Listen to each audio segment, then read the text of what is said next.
Good morning. The kids and I are at Chick-fil-A for breakfast once again. And we are going to be doing school here this morning because we didn't have enough time to get here and eat and then go home for school. So we brought school with us.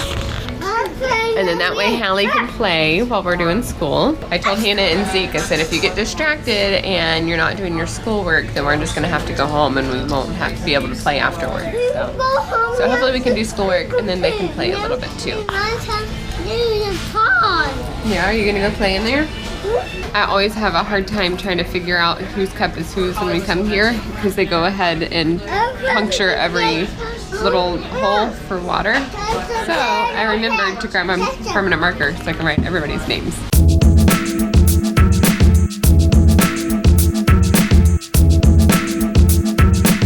Time for school. Reviewing our capital letters, which this is easy. I'm gonna look like Hallie was on the And Hallie's in there somewhere playing. Yeah. There's Hallie. We're watching the monkeys this morning. Go play. Our neighbors are making it very hard for us to move away because usually we eat peanut butter and jelly for lunch, right? But now what do we get today? Pizza! Pizza! Our neighbor gave it to us. Yeah, we have we have lots of very kind neighbors, but one of them brought us pizza over, so we're having pizza for lunch. It's quite the treat.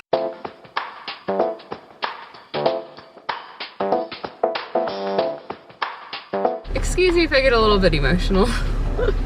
I just came from my second ultrasound, and from there I picked up my schedule of how often I have to come here, and they're telling me I have to come every 2 weeks because the girls are sharing one placenta. I want the best for the babies, but I have a list next to me of 27 more ultrasounds that I'm gonna have to be coming until my due date, and I don't really know if it's completely necessary. I have a doctor's appointment on Monday.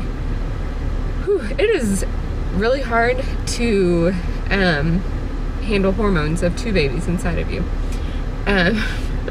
Like doubly hard than a single pregnancy. Not fun.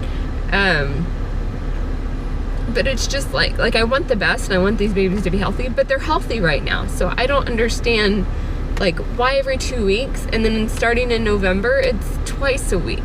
That's a lot. And for me it's kind of like, you know, I've been praying for these girls, like, and just praying for their health, praying for everything for them, and like going over and beyond to make sure I'm taking like the supplements that I need to make sure that they're healthy and everything. Like, what part does faith play in this of just trusting God, like you're gonna take care of them and they're gonna be healthy because you love them and you are creating them, not all this like measurements and everything every 2 weeks. That is just ridiculous. Like, there's gonna be some days where I'm gonna have to be spending my whole entire day here measuring everything like frequently, and I don't know if it's necessary. Like, I don't want to turn it down if it is necessary, but I don't want to continue to have to come and do all this if it's not, because, and I think the biggest thing that bothers me is just like them feeling like they have to check it so frequently makes me feel like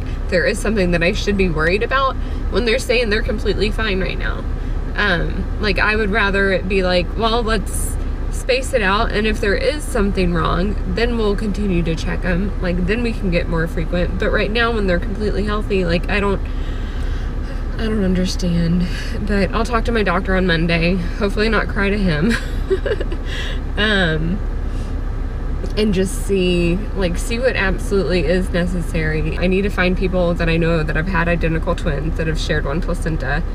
Because they're 95% sure that they're identical because of my early ultrasound that I had when I was 5 weeks along. It looked like one egg had split instead of there being 2 separate eggs that that dropped. So it's just frustrating. I don't know. Sorry to keep on going on about this. Just getting home and like thinking about it on my way home. I'm just like, I just had an ultrasound 2 weeks ago, and they measured everything, and everything was good. And so I'm just like, leave them alone. Like, let them grow, let God take care of them, because no matter how much a doctor or a technician keeps an eye on them, like, God's the one that's in control of this. And I just want to be able to trust him with it and be like, okay, like, they're going to be fine, they're going to be healthy. Like, we don't have to check every 2 weeks or every twice a week to make sure that they are still healthy, kind of deal. I feel like it just takes the whole faith out of letting God create his children. So I don't know, but I did get to see their little faces, which is nice. But seeing their little faces every other week, I just want to leave them alone and let them grow and let them be healthy and just trust that God's gonna take care of them. All right, so you want to see some of the pictures? Here's their two little heads. They're both head down, snuggling up next to each other. There's one of their profiles. And there's another profile of the other one.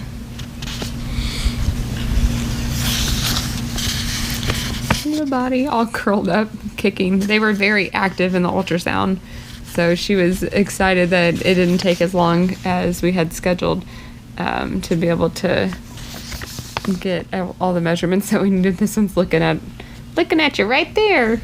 She's watching you.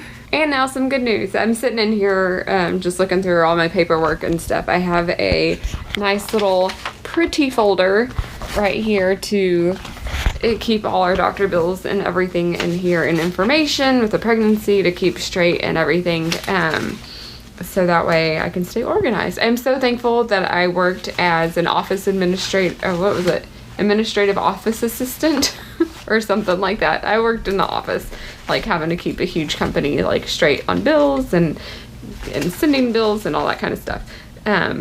So I'm very thankful that I have those skills to be able to do this.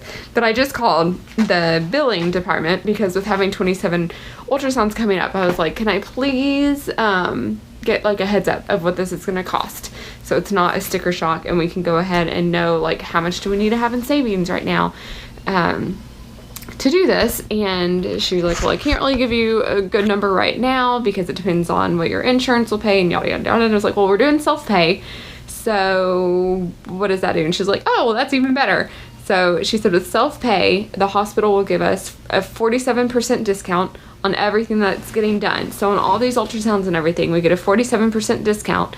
And then she also said, which I didn't know, but I can get another 15% discount if I ask. So when I get a bill, I need to call them and say, I want to pay this in full. Can you give me the 15% discount? And I'll get 15% more off of my bills. So that makes me really, really, really excited. So our last bill, that my first ultrasound that I had, the total was $1,382, and it is gonna be, when I pay it in full, it's gonna be $622. That's a whole lot better. So that makes me excited. That makes me a lot more excited, but I still want to try to see if I don't have to have 27 ultrasounds. Only 15 weeks left by the time you're seeing this video of what the doctors want me to go, and so 15 weeks and 27 ultrasounds just sounds insane. Like way too much excess. But I don't know. I'll talk to the doctor.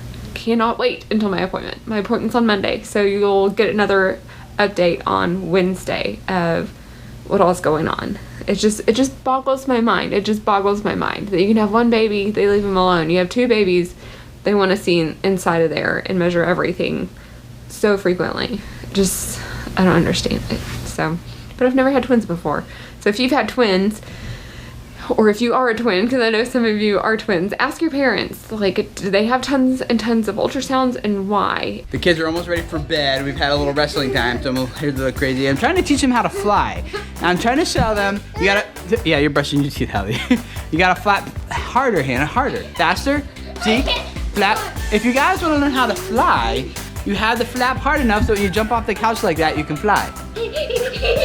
That, you weren't even flapping. That wasn't even like Big Bird flapping. Look, mommy can show you. Show them how to fly. Oh, she can't. She has pregnancy. Okay, you guys are gonna learn to do this on your own because I'm holding Hannah, or Hallie, So I can't help you. You gotta do this on your own. Ready? Flap harder, harder. See, you're not even flapping. That was the laziest flying job I ever saw. Try again. Ah! So I had to do everything myself. You guys don't know how to fly? No. Kids these days, they don't know the basics of flying. Flap harder, Hannah. Put your arms all the way out. That's not flying. Oh boy. Hallie's turn. Let's see if Hallie can do it. Can you do it, baby girl? She's practicing. She's warming up. She's warming up. Keep going. Now off the couch. Oh, you almost had it, Hallie. You almost had it. Keep going. Go, go, go. Oh, you almost had it, Hallie. High five.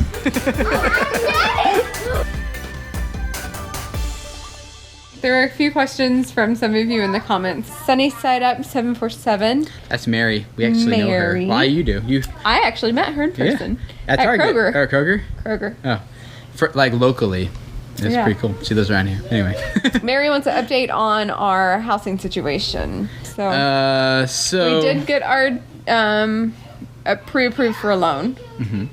but it's not as for as much as we were hoping it would be, and that's because apparently being self-employed and having no credit history are both like double whammies against you.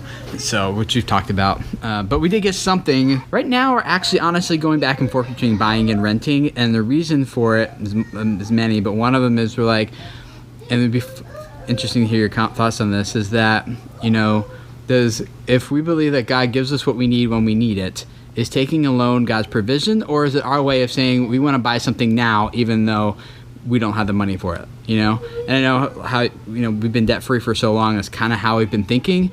And so I'm wondering, so why is that different when it comes to a house? Why shouldn't we just like keep renting and save cash? And I know there's a lot of investment type of arguments to be made there and cash flow arguments and stuff like that. But all those things aside, just the general principle of the matter, is taking money we don't have to buy something we can't obviously afford because we don't have the money for it. Is that what we should be doing? It's that general principle. So anyway, we've been thinking about just like saving cash for a few more years and paying for a house. Is that the direction we should go? I don't know. And then the other part of it is the timing. We don't know, we haven't found the house yet, and we don't even know how long it would be until we find the house, and then closing, doing all the, inspections. Yeah, we might not be in it by the time the twins come. Yeah, so it might just be faster to rent a house at this point. So we're looking at both, basically. We're kind of looking at purchasing homes right now more so than we are rental homes. Yeah. But we're kind of considering both, and there's some options either way. So if you guys have any thoughts about that general principle, though, and the other thing is, as far as buying is where we move to, we're trying to figure out is finding the right home that fits our family and serves us the better thing to do, or as far as priorities are concerned, should we live closer to friends that we know can invest into us and that we can hang out with more regularly and would have an influence on our families, both on us spiritually, on our kids, because the argument is that if you invest into relationships, that's what impacts your family the most for the future. It impacts our kids' lives, the trajectory they take, it impacts our marriage, and all that. Those relationships do more so than the house you buy. So which is more important, And it would be great if we could have both. But what if we can't have both? Well, we have to pick living close to friends that can be a great impact on our family and our kids and our story as a whole, or a nice house that might be separate from all that, where that doesn't happen as much, So I don't know. Yeah, things to factor. Lots of stuff to talk through and everything. Obviously, thanks for hanging out with us in this vlog today with so much talking. But come back on Monday because we are going to be sharing with you a YouTube meetup that we're having this weekend. Oh, yeah, we're going to YouTube meetup on Saturday. So you'll get to see a lot of other YouTubers that are in the Cincinnati area in that vlog, and that'll be a lot of fun. And probably not as much talking as we had today. There was just a lot. All right, thanks for hanging out, guys. Bye. L.A. Brooks asked, what's the hardest thing to do as a nanny? I have an idea. What's your idea? Clean up poopy underwear. That is the least appealing one, yes. Probably close to the hardest.